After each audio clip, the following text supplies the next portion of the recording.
যেসব মহিলারা নগ্ন পোশাকে চলে সেসব মহিলারা রোজা থাকে, সিয়াম থাকে না, ওর সারাদিন না খেয়ে থাকা বৃথা।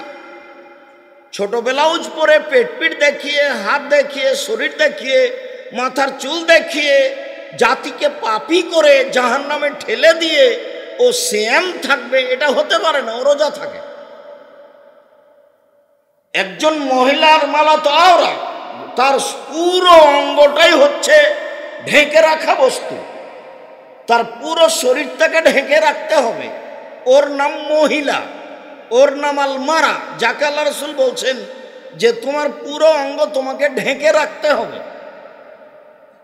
আল্লাহ রাসূল যখন ঈদের মাঠে গিয়ে মহিলাদের সামনে কথা বললেন তখন বললেন, ইয়া মাশারা নিসা তাসাদ্দাকনা, ও মহিলাদের দল, তোমরা দান করো, আমি তোমাদেরকে অধিকাংশই জাহান্নামে দেখছি।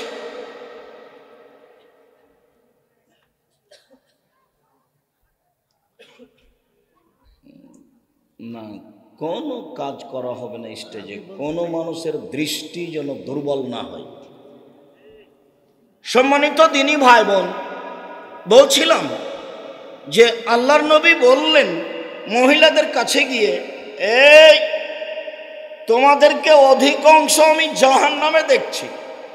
জাহান্নাম বলতে নারী আর নারী, জাহান্নাম বলতে নারী আর নারী। তোমরা দান করে জাহান্নাম থেকে নিজেকে বাঁচাও। এই কথা বলতেই মহিলারা বলে বসলো, আল্লাহর নবী, বেমা কেন আমরা জাহান্নামে যাব? বেশি কেন যাব? তখন আল্লাহ রাসূল তিনটা কারণ উল্লেখ করলেন। এক, তুকসিরনা লানা, তোমরা বেশি বেশি অভিশাপ করো, অপ্রয়োজনীয় কথা বাড়িতে বলো, এর ওর কথা বলা বলি করো। এইটা হলো জাহান্নামে যাওয়ার তোমাদের এক নাম্বার কারণ। দুই, তাকফুরনাল আশিরা, তোমরা স্বামীকে মেনে চলো না, এটা হলো তোমাদের জাহান্নামে যাওয়ার দুই নাম্বার কারণ। তিন, মারাইতু মিন নাকিসা তাকলিন ওয়া দীনিন আযাবি রব্বি রাজুলিল হাজাম মিন ইহদাকুম, আমি দেখিনি তোমাদের চেয়ে কাউকে যে বুদ্ধিমানের বুদ্ধিকে নষ্ট করতে পারে। তোমরা এমন জাতি যে বুদ্ধিমানের বুদ্ধিকে নষ্ট করতে পারো, তোমরা এমন জাতি যে বুদ্ধিমানের বুদ্ধিকে নষ্ট করতে পারো। একবার হাসি মুখে কথা বললে একজন পুরুষের ঈমান বিক্রি হয়ে যায়। এই কারণেই তোমরা বেশি বেশি জাহান্নামে যাবা। তোমাদের জাহান্নামে যাওয়ার তিনটি কারণ। এক, অভিশাপ করো, অপ্রয়োজনীয় কথার সাথে জড়িয়ে থাকো। দুই, স্বামীকে মেনে চলো না। তিন, পুরুষদেরকে তোমরা ক্ষতির মধ্যে ফেলে দাও। পুরুষেরা তোমাদেরকে দেখে পাপী হয়ে যায়, তোমাদের কারণে পুরুষেরা বেকায়দায় পড়ে যায়। এই কথাটাকে আল্লাহ রাসূল আবার বলছেন, পৃথিবীর মানুষ শুনে রেখো, ইন্নাল মারাতা তুকবালু ফি সূরাতি শায়তান ওয়া তুদবারু ফি সূরাতি শায়তান, নিশ্চয়ই মহিলারা শয়তানের বেশ ধরে আসে, শয়তানের বেশ ধরে যায়। নিশ্চয়ই মহিলারা শয়তানের বেশ ধরে আসে, শয়তানের বেশ ধরে যায়। নিশ্চয়ই মহিলারা শয়তানের বেশ ধরে আসে, শয়তানের বেশ ধরে যায়। আবার আল্লাহ রাসূল বলছেন, মা তারাক্তু বাদি ফিতনাতান আজারাল রিজালা মিনান নিসায়ে, আমার জীবনে আমি ছাড়িনি কোনো বস্তু যেটা পুরুষের জন্য বেশি বিপজ্জনক হতে পারে নারীদের চেয়ে।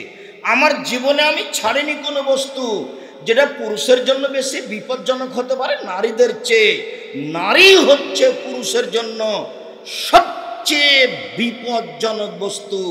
রাসূল সাল্লাল্লাহু আলাইহি ওয়াসাল্লাম বলেন, ফাত্তাকুদ দুনিয়া ওয়াত্তাকুন নিসা, পৃথিবীর মানুষ, পৃথিবী থেকে বেঁচে থাকো। পৃথিবী জড় বস্তু নয়, পৃথিবী একটা ভিন্ন ধরনের অত্যাধুনিক যন্ত্র। তোমার ছবি সহ পাপ নেকি কথা সব ধরে রাখছে। যা কিছু জীবনে করছো সব টপ টপ টপ টপ করে বিচারের মাঠে বলে দিবে। কোন ঘরে ভাবির গায়ে হাত লাগিয়েছ সেই ঘর তোমার ছবি সহ ধরে আছে। কোন মেয়ের সাথে কোথায় কথা বলেছ, সেই জায়গা ছবি সহ মাটি তোমাকে ধরে রেখেছে। কোথায় সুদের অঙ্ক কষেছ, সেই জায়গা তোমাকে ছবি সহ ধরে রেখেছে। বিচারের মাঠে এই মাটি টপ টপ টপ টপ করে কথা বলবে। পৃথিবীর মানুষ, জড়বস্তু দুনিয়া থেকে বেঁচে থাকো এবং মহিলা থেকে বেঁচে থাকো, মহিলা থেকে বেঁচে থাকো, সাবধান। ইয়কুম দখল আলা নিসায়, পৃথিবীর মানুষ মহিলাদের কাছে যায় না, পৃথিবীর মানুষ মহিলাদের কাছে যায় না, পৃথিবীর মানুষ মহিলা যেখানে আছে সেখানে যায় না। আবার বলছেন ইয়কুম দখল আলাল মুগিবাত, যেই মহিলার স্বামী নেই সেই বাড়িতে যায় না, সাবধান। যেই মহিলার স্বামী নাই সেই বাড়িতে যায় না, সাবধান। যে মহিলার স্বামী নাই সেই বাড়িতে যায় না। আবার বলছেন সাবধান, কোন মহিলার সাথে নির্জনে দুইজন একত্রিত হয়েও না, নইলে তৃতীয় জন শয়তান হবে। সাবধান, কোন মহিলার সাথে নির্জনে একত্রিত হয়ে না, নইলে তৃতীয় জন শয়তান হবে। কত সতর্কবাণী মহিলাদের উপরে। কেন? ওর কারণেই তো আজকে পুরুষ মানুষ বিপদে পড়েছে। তুমি যে, যার কারণে আমি মহিলাদেরকে বলেছি যে তোমার ভাইয়ের মোবাইলে রিং হচ্ছে, তোমার বাপের মোবাইলে রিং হচ্ছে, তুমি ধরবা না, ধরবাই না। ধরো যদি, তাহলে অন করে বলবা জি আসসালামু আলাইকুম, কি বলছিলেন, আমার আব্বা এখন বাড়িতে নেই, পরে কথা বলবেন। তাহলে তোমার নাম্বারটাও ধরে রাখবে না। আর তুমি যদি অন করে দে বলো কি ভাইয়া, কি বলছিলেন ভাইয়া, তাহলে ওর নাম্বার কিন্তু ধরে রাখবে, তোমার সাথে আবার কথা বলতে চাইবে। কেন? তুমি হচ্ছে মহিলা, তোমার কণ্ঠটা মহিলা, তোমার দেহ, তোমার শরীর, তোমার মাথার চুল, তোমার অঙ্গ প্রত্যঙ্গ, তোমার সব কিছু পুরুষের জন্য বিপজ্জনক বস্তু। যার কারণে আল্লাহ রাসূলের কত সতর্কবাণী, রাসূলের সতর্কবাণীতে একবারে ভরপুর হয়ে আছে। উপস্থিত বৈঠকের দিনী মুসলিম বোন, আপনি বলিয়েন না আব্দুর রাজ্জাক সাহেব, অনেক ভালোবাসার খাতিরে এসেছি, আমাদের কি আসলে শয়তান বললেন? জি না, আমি তা কখনো বলিনি। আপনাকে আমি আয়েশার মতো মনে করি, আপনাকে আমি খাদিজা রাদিয়াল্লাহু তাআলা আনহার মতো মনে করি। আর নাচলের মহিলা হিসাবে আমি আন্তরিকভাবে আরো দোয়া করি, আল্লাহ আপনাকে জান্নাতবাসী করুন। আপনাকে আমি শয়তান বলে খাটো করতে আসি না, আপনাকে আমি আয়েশার মতো মনে করি। দেখবেন এক মিনিট আয়েশাকে, ভাইজান আপনি একটু এভাবে বসবেন, আর একটু পিছু করেছে, ওই লোকগুলো কষ্ট পাচ্ছে একটু। এই তোমরা একটু কে আছো, চারটা একটু ধরো ওনার, আর একটু পিছু করে দাও, ওনাকে, মানুষগুলো কষ্ট পাচ্ছে, একটু সম্মান সহকারে বসতে বলো।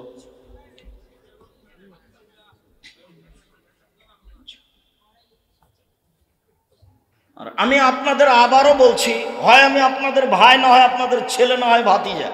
মনে করবেন না যে অন্য মানুষের বক্তব্য শুনছি, মনে করবেন আমাদের ছেলে আমাদের বাড়িতে মানুষ এসেছে, কি বলছে একটু শুনি সাধ করে। এইটুকু আমার স্বাদ, আপনার এটা স্বাদ থাকা উচিত। আপনার যদি এই স্বাদ না থাকে, তাহলে আপনি আমার সাথে একটা নিমুখারামি করলেন, এটা আমি মনে করি। আর আমার বক্তব্যের সাথে কোনো সময় মুনাফিকি করবেন না। আমি আপনার বাড়ির ছেলে, এ কথাই ঠিক। আপনার বাড়িতে খেয়ে মানুষ এসেছি আমি, এ কথাই ঠিক। এখানে আমার অস্বীকার করার কিছু নেই। তবে আমি যেটা বলছি সেটা যেহেতু কোরআন হাদিস, কাজে আপনি মূল্যায়ন করার চেষ্টা করবেন, এটা আমার আন্তরিক অনুরোধ। বক্তব্যের সাথে মুনাফিকি করবেন না দয়া করে। সম্মানিত দ্বীনী বোন, আপনাকে আমি খাটো চোখে দেখিনি, আপনাকে আমি আয়েশার মতো মনে করি। দেখবেন আপনি আয়েশা রাদিয়াল্লাহু তাআলা আনহাকে, এক মিনিট এদিকে দেখেন। এই মেয়ে, কথা বলছো কেন? এতক্ষণ বলার পরে তুমি কথা বলো কোন সাহসে? তোমার একটু লজ্জাবোধ হয় না কেন? চুপ থাকো।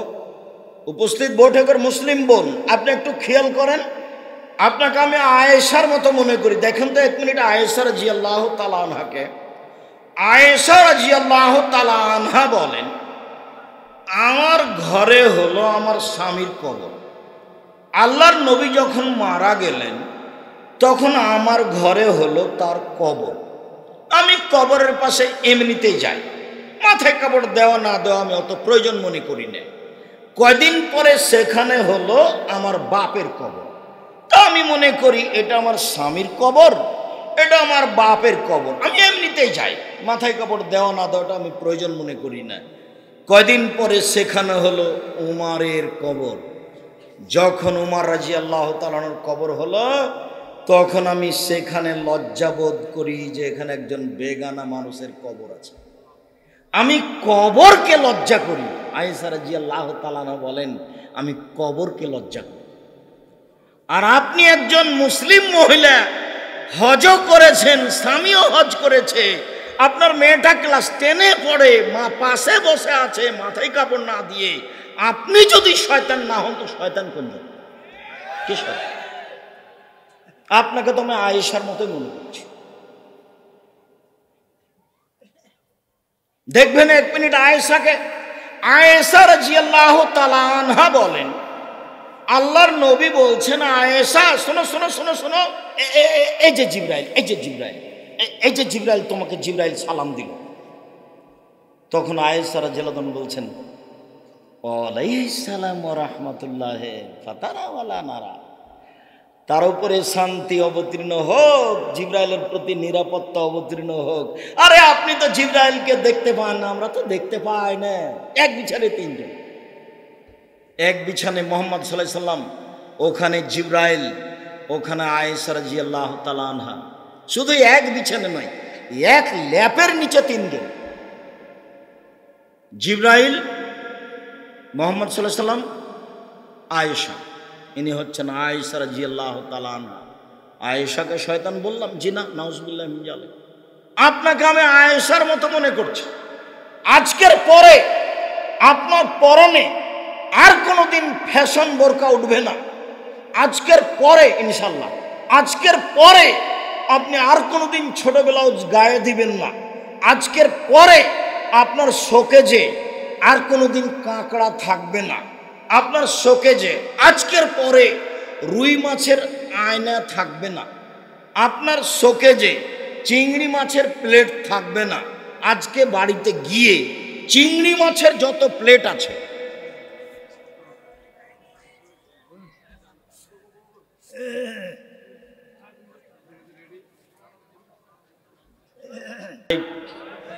তুমি এত ব্যস্ত হয়ে গেলে তাড়াতাড়ি। আমি তো ব্যস্ত হইনি, আমি তো ক্লাস শেষ করে বের হয়েছি। আমি ব্যস্ত হইনি, আমি ক্লান্ত হইনি। আমি অনেক পথ অতিক্রম করে এসেছি, অনেক পথ অতিক্রম করে যাব। ধৈর্যের পরিচয় দাও। ধৈর্য ঘোড়ার ডিম নয়। ধৈর্য একটা জিনিস যেটা মানুষ করতে পারে, পশু প্রাণী পারে না। ধৈর্য একটা শব্দ, এটা ঘোড়ার ডিম নয়। ধৈর্য একটা জিনিস যেটা কে করতে পারে? মানুষ পারে। পেশাবের প্রয়োজন হলে 10 মিনিট পরে কে যেতে পারে? মানুষ পারে। 10 মিনিট থামতে পারে। গরু ছাগল পারে কি? গরু ছাগলের এ বুঝ নেই। যার জন্য আল্লাহ বলেননি যে মানুষ গরু ছাগল হয়েছে, কথা বলেননি। বলছেন যে গরু ছাগলের মতো। তার মানে বুঝ ছাড়াই যখন মানুষ কাজ করবে, তখনও কার মতো হয়ে গেছে? গরু ছাগলের মতো হয়েছে। তো আমি তো বসে আছি, আপনি কেন প্রয়োজন দেখাচ্ছেন? ধৈর্যের পরিচয় দিয়ে থাকবেন। আর তো আল্লাহর একটা অশেষ রহমত, দয়া, যে সন্ধ্যার সময় বৃষ্টি ছিল, কালকেও ছিল। তো এখন যে আকাশটা ভালো হয়ে আছে, আমরা এখানে বসে আছি, এটা কি আল্লাহর বিশেষ দয়া নয়? আলহামদুলিল্লাহ। তো আমরা কিছুক্ষণ কথা বলছি, একটু খেয়াল করে শোনেন। এই অংশ থেকে আমি তাড়াতাড়ি সরে যাচ্ছি। যে আপনি মহিলা মানুষ, আপনাকে আমি আয়েশার মতো মনে করি। বক্তব্যের সাথে মুনাফিকি করিয়েন না। এই পোশাক আর কোনো দিন পরবেন না। এই ফ্যাশন বোরকা আজকে বাড়িতে গিয়ে জ্বালিয়ে দিবেন। শোকেজে যা কাঁকড়া আছে তা ভেঙে ফেলবেন। যত প্লেট আছে, আয়না আছে, রুই মাছ, কাতল মাছের আকৃতিতে সব ভেঙে ফেলবেন। যদি থাকে তাহলে আপনি মুনাফিক, আর যদি ভেঙে ফেলেন তাহলে আপনি মুমিন, মুসলমান। আমার বক্তব্যের সাথে মুনাফিকি করে কোনো লাভ নেই। এই ছেলে, প্রথম যেটা বলছিলাম, কোনো দিকে খেয়াল করবে না, কারো গায়ে হাত দিয়ে বসে থাকবে না। এক খেলে আমার দিকে চেয়ে থাকো। 1 নম্বর হাদিস পেশ করেছি, সিয়াম ব্যতিক্রম ইবাদত। 2, উমামা বাহেলি রাদিয়াল্লাহু তাআলা আনহু বলেন, আমি একদা আল্লাহর নবীকে বললাম, আল্লাহর নবী, মুরনি বে আমালিন, একটা আমলের কথা বলেন তো আল্লাহর নবী, যেটা করলে আমি জান্নাতে চলে যাব, এটা আমাকে বলেন। তখন আল্লাহর নবী বলছেন, ও মামা, আলাইকা বিসম ফাইনাহুল্লাহ ঈদুল্লাহু, তুমি সিয়াম পালন করো। ইবাদতের জগতে সিয়ামের সমপর্যায়ের কোনো ইবাদত নেই। সিয়াম হলো পৃথিবীতে ব্যতিক্রম ইবাদত। বলা যাবে না যে এটা হলো সিয়াম, বলা যাবে না এই যে সালাত সিয়ামের সমপর্যায়ের ইবাদত, বলা যাবে না। বলা যাবে না এই যে হজ, হজ সিয়ামের সমপর্যায়ের ইবাদত, জি না। এই যে দান খায়রাত, দান খায়রাত সিয়ামের সমপর্যায়ের ইবাদত, জি না। এই যে আল্লাহর ভয়ে কান্নাকাটি সিয়ামের সমপর্যায়ের ইবাদত, জি না। পৃথিবীতে সিয়ামের সমপর্যায়ের ইবাদত পৃথিবীতে নেই, ওটা একটা ভিন্ন ইবাদত। ও মামা, সিয়াম পালন করো। ইবাদতের জগতে সিয়ামের সমপর্যায়ের কোনো ইবাদত নেই। অন্য এক বর্ণনা।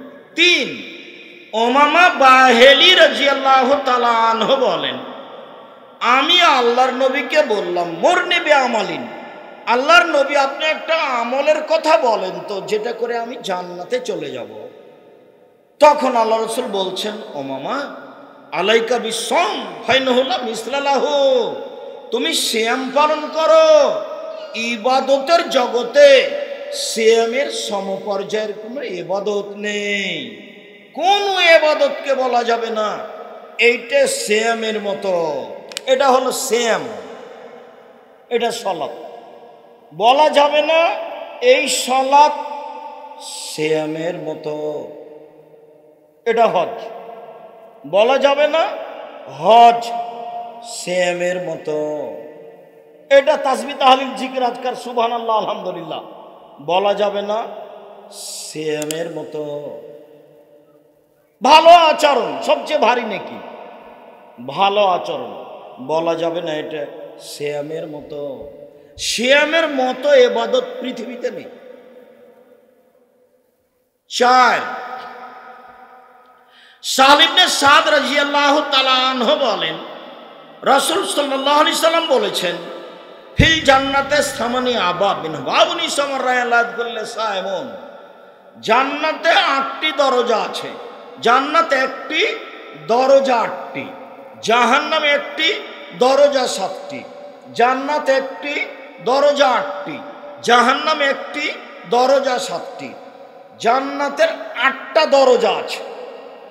মানুষ যখন জান্নাতে ঢুকবে তখন সব দরজা থেকে ফেরেশতারা স্বাগতম জানাবেন।